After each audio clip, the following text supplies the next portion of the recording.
Hi everybody, we have a new moon coming up in Capricorn on Thursday the 11th of January. New moons, of course, new lunar cycle. It's a new beginning.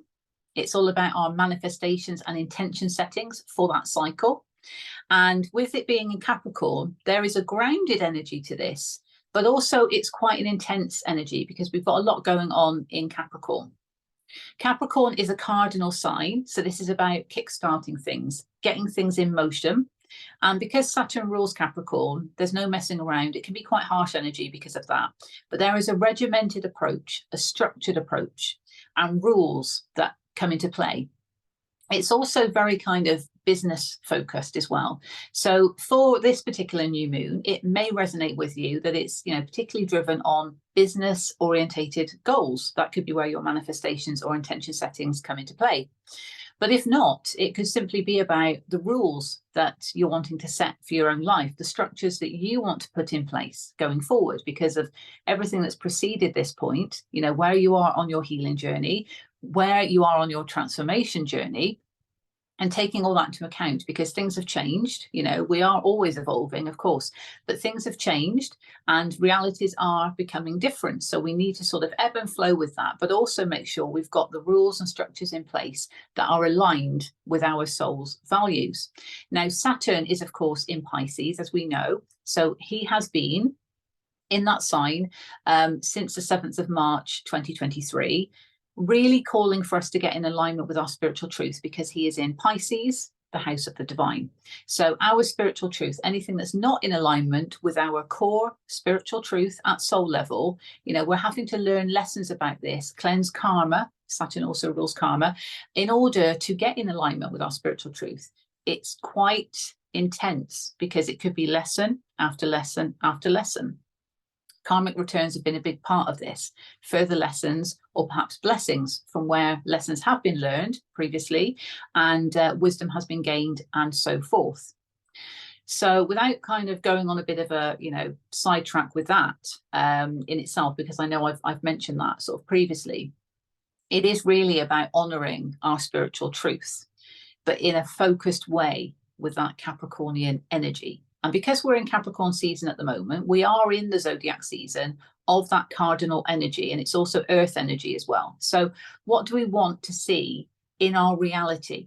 Okay, the earth energy, the grounded energy, okay, it's very much kind of 3D focused, but getting our own rules in place. So this is where the 3D and the 5D sort of merge a bit, because we're needing to get in alignment with our spiritual truth, our spiritual essence, okay, in accordance with our worth and values and everything that we've learned so far, and grounding that into our reality by putting our own rules in place for our own lives.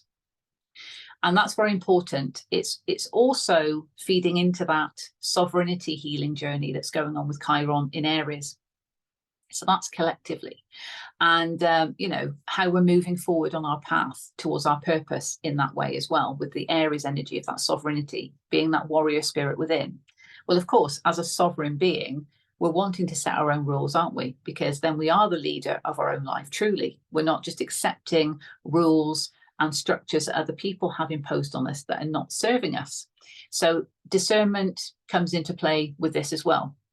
But ultimately, manifestations, intention settings for this new moon is all about the reality that we want to experience, how we can get things started with that cardinal energy by putting rules in place and structures in place that are going to best suit the reality we want to experience in the physical based on our spiritual truth in that ethereal 5D essence. Okay, so I will, of course, pull up the chart and show you the transits and, of course, the alignments and aspects that I was drawn to intuitively, okay, because there's many things going on, but I'm drawn to certain things or spirit guides me to certain things. So I've pulled out a few bits for your attention. And then I will also pull up the UK's chart as well, just to give some context to the house system. All right. And, we've got a lot going on in Capricorn, as in heavy energy, because we'll have the sun and the moon there exactly conjunct, because that's what happens for a new moon. Okay, so we've got exact conjunction going on there, and Pluto is also there, but Pluto is going to be shortly ingressing into Aquarius, and that's going to have its own YouTube video for that, because this is going to be massive change. Pluto is all about deep transformation, because it's that scorpionic energy. So deep transformation that can be quite uncomfortable. And this is almost like a resurrection feeling. You know, when he moves into Aquarius, this is movement into the regimented sign of Capricorn, into a more innovative sign of Aquarius. So collectively, this kind of rebirth and resurrection is moving the collective from structures that maybe have been outdated and not serving us into a more innovative way. So Aquarius rules the 11th house, which is about connecting with other people. So, you know, the way we connect with other people is going to change, is going to transform on a deep level, and it's going to be innovative. And we've already seen bits of this coming out, you know, and I won't go into too much detail about this, but we've already seen where technology is advancing forward in terms of how we are going to be interacting with other people. Well, you know, we need to ensure that as individuals in the collective, that this innovation also has individuality with it in terms of our own unique self, okay, and flying the flag for that. But I will cover this in a separate video because it deserves its own report on that. So that'll be coming out shortly as well. Anyway, I digress. I've also got the Moonology decks here. So I've got 3 Moonology decks. I'm not going to take any tarot today, but I will just pull some cards because it is a new moon coming up. So we'll see what we have from the divination tools as well at the end. This will all be time-stamped in case you want to go straight to the cards and skip the astrology. But without further ado, let's jump into the chart. Okay. I'm just going to pull that up on the screen. And as I do, take a sip of water. Okay, that's the one we want. All right, so we've got here new moon in Capricorn, 11th of January. So for those of us in the UK, it's happening at 11:57 a.m. GMT. Apply your own time zones as appropriate. But you can see we have the sun and the moon there, exactly conjunct, okay, for the new moon. Same sign, same degrees, same minutes. So you'll notice straight away 2020 and also 4444. 44 in itself is a very powerful master number. Okay, we're talking of ascended masters here. So there is great angelic support in terms of these new rules that we are putting in place for ourselves, as long as it's in alignment with our spiritual truth. Okay, so, you know, those numbers may be very significant for you. They may not, but certainly I was drawn to that as I looked at this earlier today. We've also got Pluto, as I mentioned, at the final degrees of Capricorn before he ingresses into Aquarius, which will be happening on the 20th or the 21st of January, depending on where you are in the world. For us in the UK, it's the 21st. Okay, so heavy energy, you know, Pluto, this resurrection type energy, the deep transformation that's going on, the sun, which is the soul essence of the cosmos, massive expansive energy, as we know, and the moon. Okay, so this is all about our feelings and emotions. And you know, fair enough, this is not a kind of easy place for the moon to be, because the moon is in its opposite sign, really, you know, to its home sign of Cancer. So it's a detriment. So it can be quite uncomfortable. Okay, it can feel quite uncomfortable. But I do feel intuitively that it is a positive new moon because of the reasons I've just mentioned. This is about us getting things started in terms of what we've learned up to this point.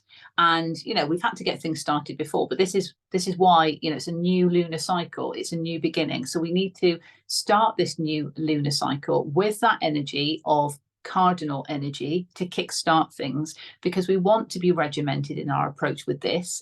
We want to work with the Capricornian energy to get things kind of drilled in and rooted in terms of our own rules and structures, you know, and also the business focus goals, if that applies to you as well, because that's very much a Capricornian thing as well.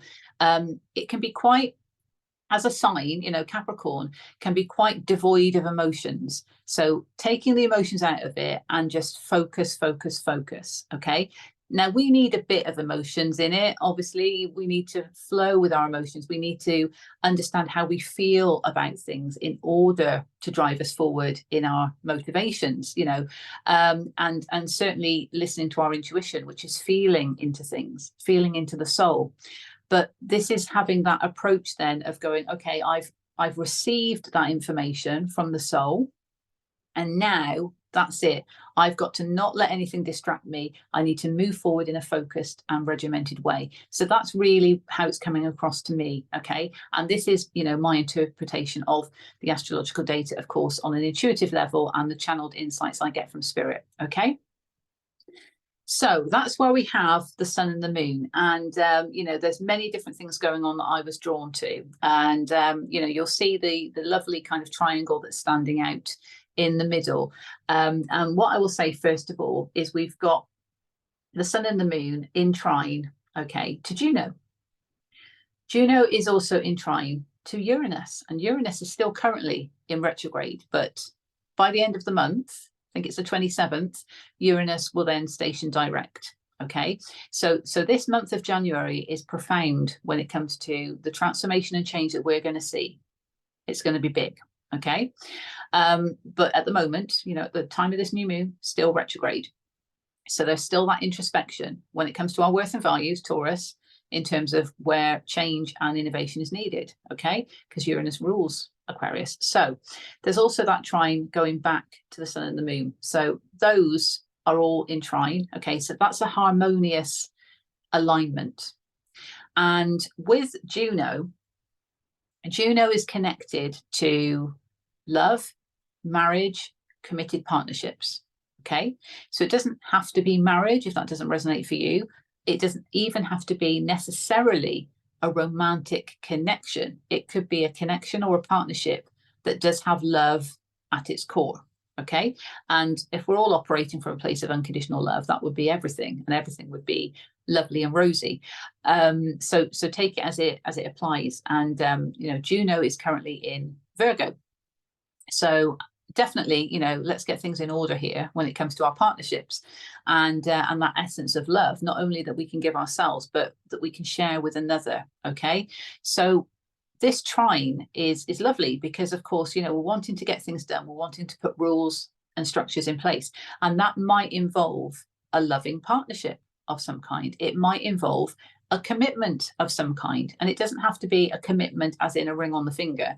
So don't just assume that because it's an asteroid that relates to love and marriage. This is about committed partnerships and how that energy is going to help serve what the sun and the moon are trying to do with the new moon and the heightened essence of the soul in terms of getting things in place, structures, being quite regimented, and knowing, you know, who might be there as a supportive partnership in order to help guide, support, you know, in that way.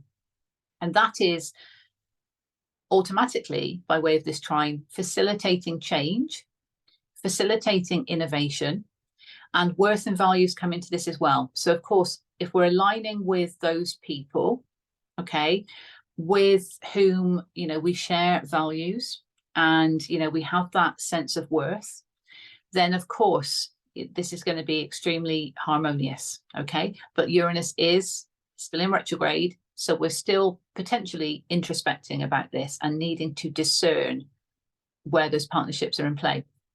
I'll also mention, talking about retrogrades, that Juno at the moment is moving forward, but not long after this new moon, Juno will actually be going into retrograde until sometime in April.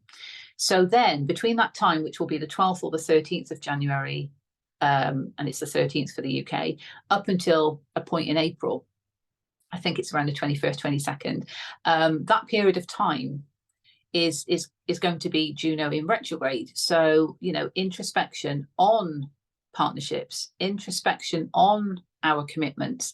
So, you know, that could be very interesting because, you know, there may be harmonious connections and partnerships that are around us that can help serve us in terms of, you know, these rules and structures that we want to put in place, or business orientated goals. You know, it could be a partnership that is really going to power forward in terms of, you know, a working commitment in that way. But there's love there because there's support. Yeah. And that's going to enable change, and it's going to be innovative in your life, their life potentially. Okay. And generally moving forward. But there is this opposition to Neptune in Pisces. So at the moment, you know, intuitively, this didn't raise any concerns to me because, yes, it's opposition energy, which can be push-pull energy. And it's something to be mindful of course.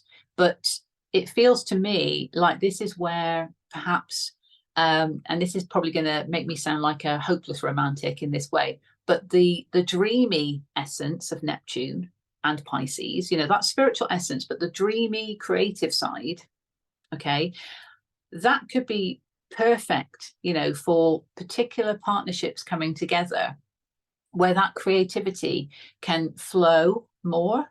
So of course, you know, Pisces and Virgo, opposite signs. Pisces is that ethereal, dreamy nature, and Virgo is very much wanting to kind of be grounded and to get things sorted, to clean things up, to get things in order, and can be very much wanting to feel in control, whereas Pisces is more of a flowy, you know, hey, let's deal with it another day. So there's messages in that really that it could be that if it's a particular partnership that could be quite dreamy, but also needs to be quite structured as well, that could be where the push-pull is, because harmony needs to be found between the two, you know, some compromise, balance in that way. That's what it feels like. But when Juno goes retrograde, what that was saying to me intuitively is that that's the time then when perhaps, you know, there would be a need to look at the partnerships that maybe are more of a kind of, I say, illusionary feel, you know, because Neptune isn't in retrograde, but it's just because the opposition energy will still be there for a bit. It's then being really discerning about the partnerships, okay, connecting with the ones that even if there is that sort of disparity between the kind of flowy nature of non-committal of Pisces and the really wanting to, you know, get things grounded in with a commitment of some kind of Virgo, it's allowing that energy to work together if it's a harmonious partnership, but using one's discernment to understand if it is the right partnership. Yeah. So that's more so during the period of 12th, 13th of January up to the 21st, 22nd of April. Okay. But at this point of the new moon, this is definitely saying, you know, there is potential here for a committed partnership that is going to help move things forward, okay, to work harmoniously, to bring about change, and could be a great way of actually bringing down to earth those Piscean, Neptunian dreams that you might have from a creative point of view, if this is applying, and actually bringing them down into reality. So almost like, you know, a muse in some way. That's what's coming through. So yeah, enough of that. But, you know, hopefully you get where I'm coming from with that. I am a Pisces, so I do float around a bit with these things, but hopefully you catch me drift with that. So, you know, the other opposition energy I'll mention then, seeing as I'm on that, is the one that's between, we've obviously got the North Node and South Node. They're always going to be opposite, as we know. But this is about Chiron in Aries with the vertex. Okay, so very much a fated and destined moment here on our healing journey, because we've got an exact opposition of 15 degrees between those two. Now, you know, wanting that reciprocity, it's kind of with the Libra energy, it's very much, you know, a fated time to establish or restore justice, balance, reciprocity when it comes to our healing journey connected to our sovereignty, okay, because we've got Chiron in Aries. And I mentioned this before, didn't I, about being a leader of our own life. And I've said it in previous reports. But the new moon, you know, let's get our rules in place. Let's get our structures in place. So that is us being a leader of our own lives. So that's going to naturally, by default, help the healing journey within our sovereignty. And of course, wherever Chiron is in your chart, you know, there's potentially other things you need to look at as part of that as well. But if you've also got Chiron in Aries, this is like a double whammy of energy in terms of your sovereignty. Okay, so really standing up for yourself in terms of, this is the structure that I want for my life. Okay, and it's a very fated and destined time for this. Okay, and I will also point out that, you know, this is happening on the 11th of January, 11-1, 1-1-1. We've also got those master numbers, 44 repeated. So this is a very aligned time for us to get our house in order, okay, which I know is more Virgo energy, but it really is about getting our house in order now in terms of the rules we want to follow, you know, that we want to follow. So that's why it's important, but extremely destined time for that. We've also got, from Chiron, we've got a trine to Lilith, okay, and Lilith is in retrograde in Leo, and Lilith is also in trine over here to Mercury and Ceres as well. But what stood out to me was the Mercury trine, because Lilith, shadow feminine, great teacher, reveals, you know, those things about ourselves that maybe we don't want to face or haven't wanted to face. It's the shadow side. And we need to really be at one with our shadow in that way. Okay, which sounds deep, but it's key. There could be lots of anxieties, fears, and doubts coming up, old wounds coming up, and us needing to address, where is this coming from? Is this a part of me I've not wanted to face and deal with? So it's been quite intense. This has been going on for some time. There's been a lot of emphasis on the shadow, okay, and rising up from the shadows actually to empower more of that sovereignty. So it's all for our highest good, but it can feel uncomfortable. And remember, at this point, yes, it's a new moon, but the moon is still in Capricorn, which is a detrimental position for the moon to be in. So it can still feel a bit, you know, can feel like that. But here with this trine, you know, not only with Chiron, so it's healing, we are healing ourselves through addressing our shadow, but also because we're facing what we've not wanted to face and we're dealing with it, you know, not only is that making Saturn happy from a, you know, karma cleansing point of view and lesson learning point of view, but it's also enabling us to open up more of our expression with the Mercury energy. And we know Mercury is no longer in his retrograde, so there's movement now going forward. And Mercury at this time in Sag, so this is about expansive energy. So we are allowing our expression to open up and expand more, okay, as that authentic expression of ourselves, because we've dealt with those shadow aspects, and that's been very healing. So that's a very positive thing that I saw, okay, to note. So it's kind of keep going with that, because it's really, it's working with the energy in the best way. And that is also what is enabling us to set our own rules and structures, because we've had to face different things. We've had to do that audit on where we're investing our resources and what brings us joy, so that we know what rules we want to follow in our lives, you know. So it's cathartic. It feels like it's quite cathartic, you know, in that way. There's also a sextile, which is another harmonious aspect from the sun and the moon to Pallas. Okay, so Pallas, the asteroid here in Scorpio.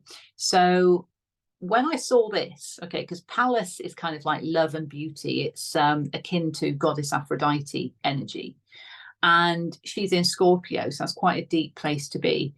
Sextile is a harmonious aspect as well, so there is a flow to this. So this new moon, you know, it feels like there's quite a depth of self-love going on here, because we're actually needing to reflect on our own beauty, okay? Pallas is not retrograde or anything, but it really feels to me, with everything else going on, you know, the fact that we've been looking at our shadow and overcoming certain things and cleansing karma and closing out cycles that are not serving us, that's a huge reflection of our own, you know, inner beauty and that love we hold for ourselves. And it's divine feminine energy. So of course, nurturing ourselves through all of this, there is a great nurturing energy to all of this. So even if it does feel a little bit clunky, because the moon's in Capricorn and we need to be regimented where we want to flow, you know, we can still do the two. We can still flow with that, you know, divine feminine essence of the nurturing, the wanting to create, and so on. But we also need to have the masculine drive, which is more represented here with the Capricornian energy of now getting things in place for what we want. And certainly, yes, if it's work, I'll mention it again, then it is, you know, business orientated goals. It's very good energy to work with in terms of that. But that essence of nurturing ourselves needs to underpin that, because it needs to come from somewhere. It needs to come from that love we're showing ourselves to make these changes. Yeah. And to follow our own rules rather than other people's rules, you know. And I'm not saying be a rebel to the cause, although that might be appropriate for some of you. But I think you get what I'm trying to say with this, that this is about now being the leader of your own life and upholding your sovereignty based on your worth and your values, okay, and what you want to manifest for your life in your reality. Okay, because we need to understand that there is this, you know, 3D, 5D kind of straddling going on at the moment in the collective. And that is, it's been going on for a while, okay, but it's ramped up a bit because of this profound transformation that we're all being called to do. And it's getting us more in alignment with our spiritual truth, but we still need to ground in to our reality, because we are in this 3D reality of Earth school. So we're needing to experience those things that we want to experience, not what we get told to do that doesn't serve us. I mean, if we're getting told to do something and it does serve us and we're quite happy with it, it brings us that Venus energy, hey, no problem. Everybody's got free will. But if it's not, and you know at the core of everything that change has had to be made, and you've gone through your healing, you've gone through your transformation, you've addressed your shadow, all of this, and now it's like, this is the reality. You know, we're in a new year, we're in a new month, and now we're a new lunar cycle. This is a time to move forward in alignment in this fated, destined time for our healing journey of our sovereignty, to actually say, no, I'm the leader of my life. These are the rules I'm setting for myself. These are the structures I want in place for me, because this is what's going to work for me. You know, and not to mention as well, Mars is also in Capricorn. I mean, I kind of missed him out before because really, you know, I was focused on that power 3 that were kind of there close together. But Mars is at the start of Capricorn. So that's also going to fuel that masculine drive and the courage to get things done as well. Okay, Venus in Sag. So, you know, that's very much about, yes, where are we wanting to shoot that bow and arrow? You know, where are we wanting to actually aim towards, and allowing that expansive energy of the heart chakra. Okay, so we've got the masculine drive of getting things done, and the feminine drive of wanting to create and to expand, and really to move forward in terms of what makes our heart happy. Okay, that's very important to underpin it all. Okay, I will also address the squares. All right, so the red lines here. So basically from the sun and the moon, we've got 2 of note. Okay, there's lots more going on, as you can see all these lines here, but these are the ones I'm drawn to. So we've got a square going across to both the north node and Chiron, and we've got another square going across to the south node, because of course north node is opposite the south node. So, you know, you could take vertex into the mix there as well. But certainly when it comes to our purpose forward north node, and that's us heading towards our sovereignty, Aries, we're also wanting to make sure we've got this foundation, you know, the south node, that it's fair, reciprocal, that there's equal give and take going forward, that there's justice.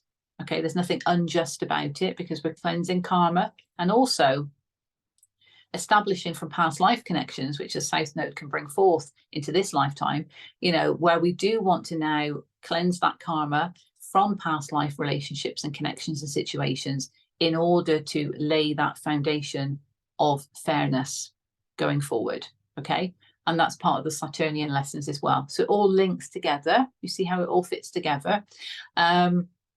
Many layers to it, but you know, we're wanting to kind of move forward on our path and address those things we've needed to address to lay that foundation that's fair and reciprocal. Okay, so that we can head more into that certainty of our sovereignty, if you like, that fire energy, that gusto of getting us to where we want to be.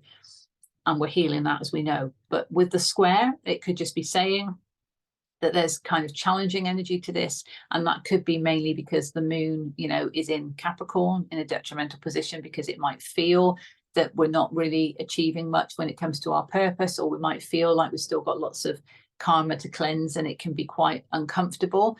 But we are cleansing the karma. You know, there's enough other things going on to show that we are, because we're becoming more sovereign as a result of the shadow work we're addressing. And some of that might be past life related, but it's a kind of reminder with the square also that it's a process. It's taking us the amount of time it takes us to address certain things. And, you know, there could be revelation after revelation. And, you know, we're finding that certainly within situations that are happening now, that are playing out now, could be even connections playing out now, that certain stuff from past lives are coming up because they need to be cleansed once and for all and healed then to move forward in this lifetime.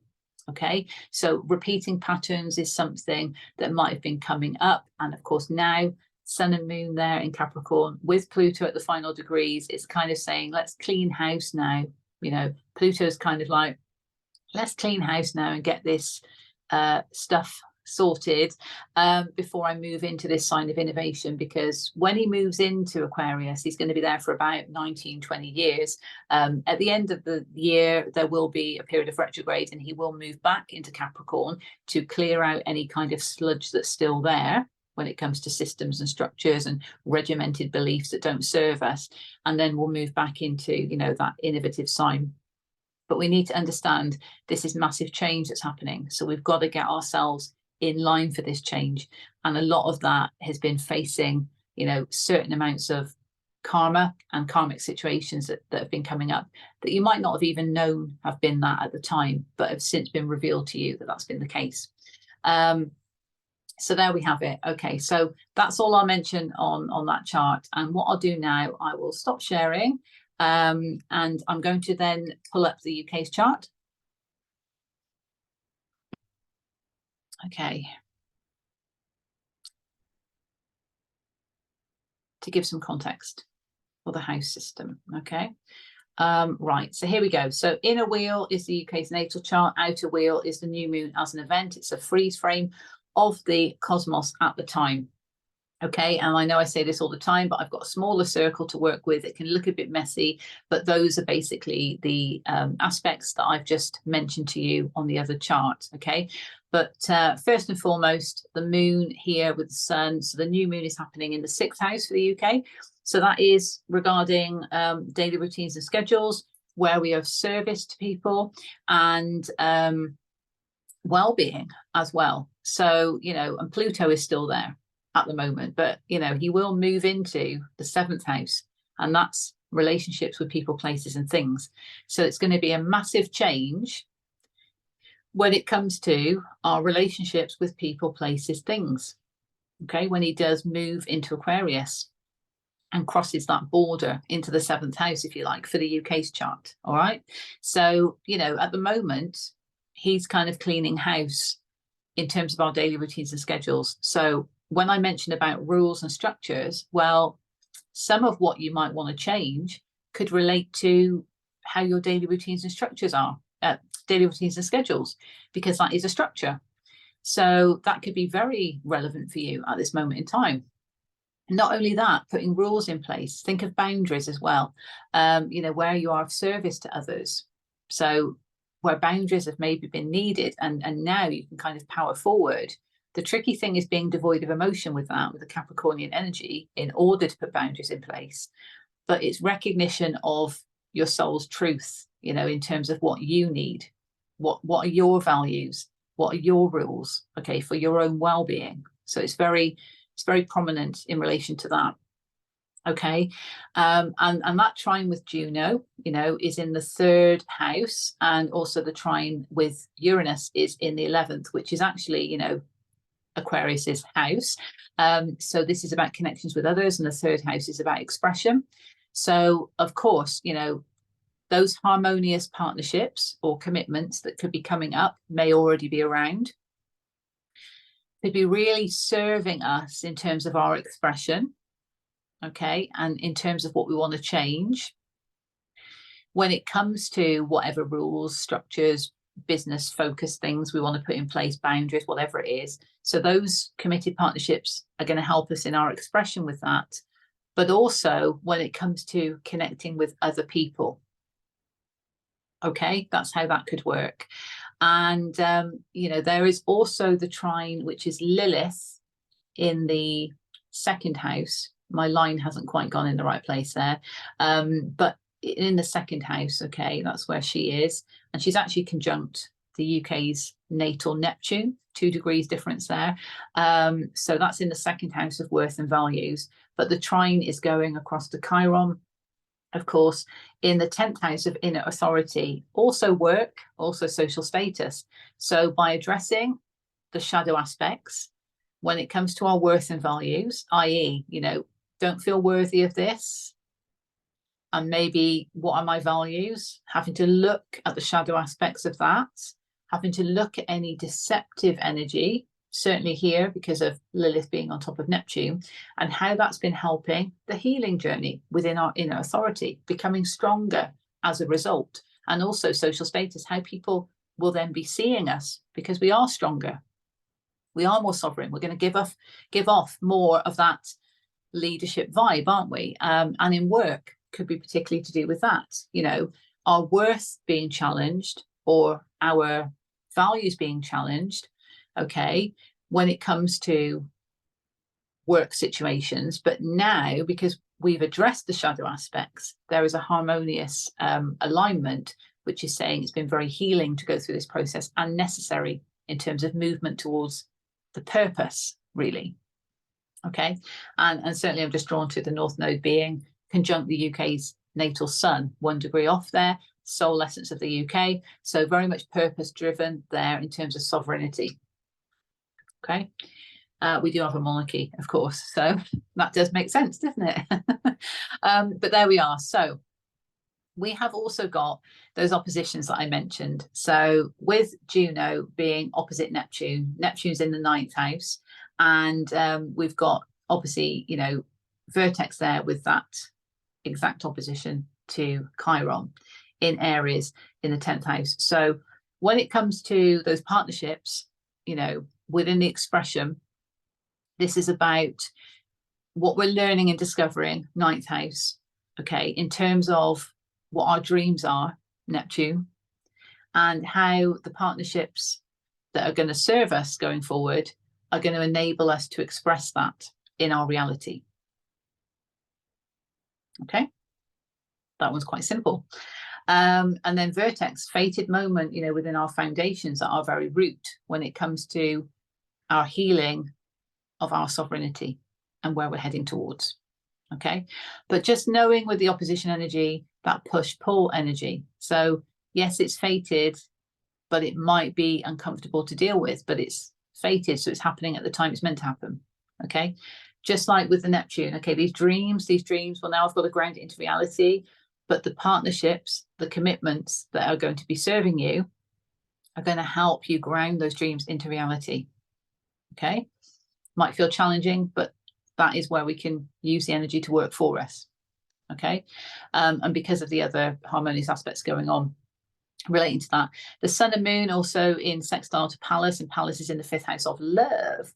So I mentioned love and beauty. That's definitely an emphasis there on love. So, the deep love that we are showing ourselves in terms of setting our own rules and structures, profound. Okay, and the squares, we've got to mention the challenging energy. So of course, square going across to North Node and Chiron in the 10th, and also to the South Node in the 4th. So definitely challenges when it comes to how we are, viewing our inner authority, how it feels, when we're having to address these things, because it is a process, and evolution, it can be quite challenging because we're having to learn things, we're having to accept things. Certainly if we've been dealing with the shadow side of it, with other stuff going on, we've had to deal with a lot of things on our plate, so it can challenge our sovereignty.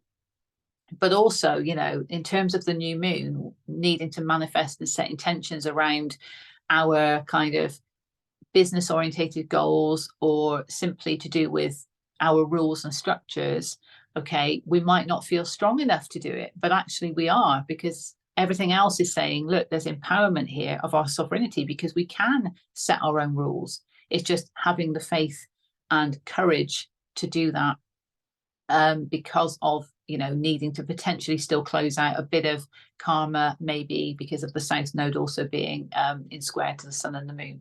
Okay, that's what I would say.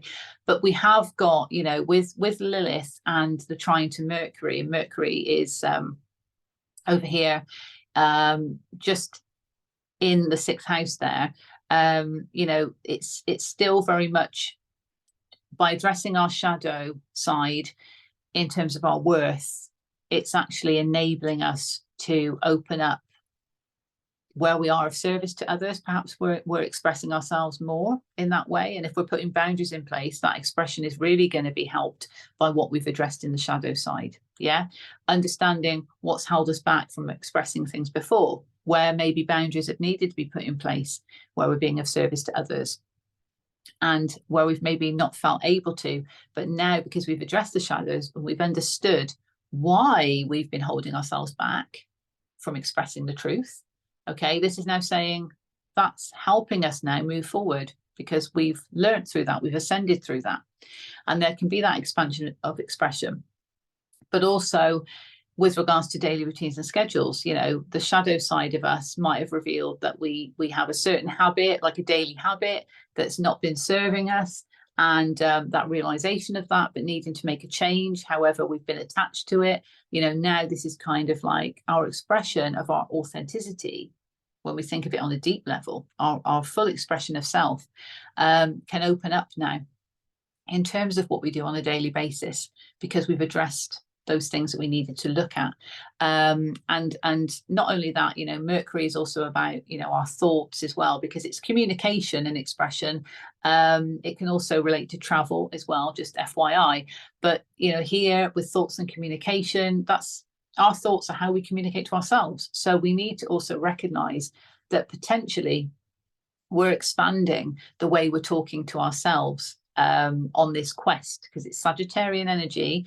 You know, we're learning and we're discovering more. So we're being fair on ourselves in terms of our communication to ourselves and with others also.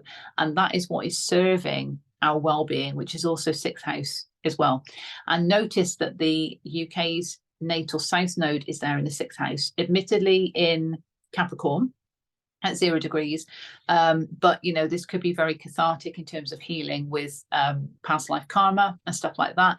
Now, I appreciate this is the UK's natal chart. When you think of it on a collective scale, it's potentially not going to resonate for everybody. But as members of the collective of the UK, it could be resonating with you. You know, certainly if there's been things that have been coming up within your daily routines and schedules, within your well-being that's needed to be addressed, or within where you are of service to others, okay? Because now the expression is opening up, expanding, allowing for that. And remember, when Pluto makes his ingress into Aquarius, he's going to move into the 7th house, because he's right on the cusp of that 6th house, okay? So that will be definite focus on our relationships with people, places, things. That can even be relationships with our thoughts, relationships with food, whatever it is. We have relationships with many things. It's not just people. But bearing in mind that Aquarius also rules the 11th house of connections with others. So there will be a massive emphasis on how we're connecting with others going forward, what's had to change, how we can bring our individual nature, Aquarius, into a kind of, you know, collective setting as well, and how we are communicating and expressing ourselves going forward in that way. How are our relationships changing and evolving with people? How are our relationships changing with places? You know, somewhere where we've lived all our life and maybe it's no longer the right place to be, for example. Relationships with things. So anything we have a relationship with, is that serving me now? Is that going to work going forward, especially if I'm putting these rules and structures in place? So take it as it applies, if it applies at all. Okay, but just know that this new moon is a pivotal one. It's aligned. Okay, we've got the vertex opposite the Chiron in Aries. Okay, so it's very much, without going into too much detail with the vertex and the anti-vertex, but that means that, you know, Chiron would be conjunct the anti-vertex. So there is a very destined, fated moment here for the healing journey of the sovereignty, because this is the time when we can stand up for ourselves and be leaders of our own lives and say, these are the rules I want to put in place. These are the structures I want for my reality. These are the boundaries I need. And this is what I want to apply going forward in terms of business, work, that kind of thing. Okay, the regimented approach. So it's pivotal for all of that. Okay, so let's stop sharing. And, you know, remember that 11th of Jan, 111. Master numbers 44. Okay, so 4444, 2020, so 22, and you've got the God number in there twice as well, 0. So it's very, you know, and that vertex thing, it's very destined and aligned as part of our healing journey, but connected to our sovereignty. We can make our rules. We can say, this is what we want for our reality, okay? And allow those partnerships to come in that can enable us to ground those dreams down into reality moving forward. So if they do feel like they're quite ethereal, you know, quite out there, quite sort of, you know, well, this is the dream I want for my reality. Well, there could be a partnership, commitment that's coming in, if not already there, that could help you, you know, because we saw the trines, it's harmonious, that could help enable you to bring that into your reality. Okay, but by you having that leadership trait of saying, well, yeah, okay, that might be a bit of a vision at the moment, and I'll be open to those that can help me, you know, my soul tribe that can help me with that. But for the meantime, these are the rules I'm putting in place because this is what I want for my life going forward. Okay, so taking that ownership ourselves of being the leader and being open to those connections that are going to allow you to manifest your dreams into reality, you know, is amazing. Perfect opportunity. Very aligned. Okay. Right. Let's have a look at the moon decks because it's for a new moon. So we've got the OG deck here, Moonology, the original deck.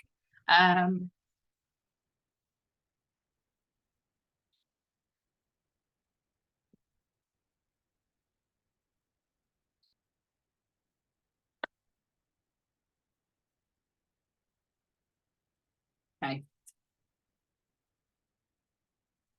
So the new moon, it's just fallen on the floor, bear with me. Okay, this is very interesting. So it's a new moon in Capricorn. We have a personal issue reaches resolution, which is full moon in Cancer energy. So it's opposite sign energy. It's the moon's home. But it's full moon, which is about releasing. So this is, you know, a personal issue reaches resolution. Getting to the point of, you know, going through all the healing, the cleansing, the releasing of what's not serving us is what's empowering us more to be that sovereign leader, to then set our rules. Does that make sense? So we're having to feel these things with that Cancerian energy in order to get to the resolution of what we want in our lives. You know, what are the rules that we want to live by in our life? Okay, so a personal issue reaches resolution is simply saying, you know, this is all about, and I'm drawn to the blue, so this could be about communication, expression. There could be something with that expression opening up, and that could be what's going to resolve a lot of things. Could simply be by saying, this is me, I'm a sovereign being, okay, and these are the structures I want to put in place. This is what I want for my reality. And it could simply be that. But allowing the flow with that as well, because of the Cancerian energy. On the bottom, we've got don't let pride get in your way, okay, which is Leo energy. It's also full moon. There's a lot of emphasis around releasing, and maybe releasing expectations is something that's coming through, okay? Don't let pride get in your way. So that is, we need the courage of that Leo energy That is the true, authentic expression of self, the heart space. Leo rules the 5th house. Okay. So there is a loving quality to that. But don't let pride get in your way, because that could be preventing something resolving itself. You know, the resolution that's mentioned. It could be preventing you moving forward on your sovereign journey. Okay. So don't let pride get in your way. That is very important. Okay, let's go with the Moonology manifestation deck, seeing as it's a new moon and it is about manifestations and intention setting. New lunar cycle, as I say. And we will be having a full moon in Leo at the end of the month, actually. That's, have I got the date written down? Don't think I have, but I think I'm sure it's around the 25th, something like that. I'll check on that. But of course, that energy there is actually full moon in Leo. So maybe between this new moon and that full moon, you know, you might be tested when it comes to your pride. You're going to let your pride get in the way of a fantastic opportunity. You know, it could be that. Right. Moonology manifestations. And here, wow. Yeah, this is what we need, folks. Step into your power. This is Aries energy, warrior energy, sovereign energy, leadership energy, rules, our structures. What I was saying in the astrology, step into your power. It's time. This new moon, it's time. It's aligned for this. And then we've got another Cancerian energy there with relax. So sounds like a contradiction, doesn't it? Step into your power and move forward. And it's like, relax, relax. But this is about the balance. Again, we need the balance. We've got to move forward, but we need to also make sure we're nurturing ourselves as well. Okay, that's the balance, I feel, that needs to come in. Remember the feminine and masculine qualities, balance out within ourselves. Okay, this one is the Queen of the Moon. So we've got a sovereign being there, Queen of the Moon. Okay, I'm not going to take any tarot today, but we've got the Queen of the Moon. What do we have for the new moon? Thank you. That's also gone on the floor. Oh, we have resistance. Resistance to growth, potentially. Could feel uncomfortable. That's why. So we've got resistance. Card 25, 2 and 5 is 7. That's divinely guided number. Okay, so this growth that's being encouraged in terms of the leadership, you know, sovereignty, it's divinely guided. It's empowering. But it can be a test of resilience, and it can be a test of resistance, and it can be a test of the pride and ego. Okay, we don't feel in control. It's a defense mechanism. Okay, on the bottom, darkness. So this is, you know, moving forward out of that dark night of the soul and knowing that the path is lit. The path is lit, and understanding that it's all about moving forward now. There is resistance to growth. Okay, and even in this resistance, there is still growth happening. So it's still part of the story, because by resisting something, you're almost learning, because of how you're feeling, you're learning more about yourself. And that could also be attributed to the shadow side. And we've got those two together. So it could be related to that darker shadow side of things that you've not wanted to face, and maybe not feeling good enough to be a sovereign leader of your own life, resisting it. But there has been growth. So it's accepting the growth that's happened to transform you into a sovereign being and believing in it, because it's time to step into your power. But relax, you've got this, it's aligned, it's destined. And all it requires is standing up for yourself by saying, these are the rules I want to live by in my life. It's all about that. That's empowerment in itself. Okay. Amazing. So that's what I've got as messages for you. So I hope, you know, everybody is well out there and that you're ready for this new moon in Capricorn, you know, in terms of the rules that you want to set for your life, in terms of, you know, business orientated goals, anything that you're wanting to do with this new lunar cycle. I'm sending you love and blessings. Okay. If you're interested in a personal Goddess of Neptune moon scope for the new moon in Capricorn, that's where I would look at your natal chart. Okay, and then the transits of the new moon, like I've shown you with the UK's chart, to see how the transits are going to impact on your chart for your unique journey. If that's of interest, okay, I'll pop the link below in the description box. And I'm also offering again my astrology natal chart reports as well. So if you're interested in receiving one of those, perfect. There's also a link. And if you do book a natal chart reading, you will get a moon scope as part of that as well, as a special offer that I'm going to be doing for the month of January. Okay. So just to let you know on that. And there will be another report coming out very, very soon on Pluto in Aquarius, because that's going to be big, as I've kind of alluded to already, but it's going to be big. So, you know, you can probably feel the changes that are happening in your own life, or changes that still need to be made in your own life. That could be where the, you know, resistance is coming in, because you can already feel the changes, but it's stepping forward in terms of, you know, that innovative quality, but keeping the individualistic traits when it comes to how we connect with other people. When we're true to ourselves and we are that leader of our own life, we can put those boundaries in place, those rules and structures to move forward, to embrace the change, because now we're doing it our way. Okay. And that's also innovation. So that will follow soon. But until then, I'm sending you love and blessings. Happy new moon in Capricorn. Take care, and I'll see you soon. Bye for now.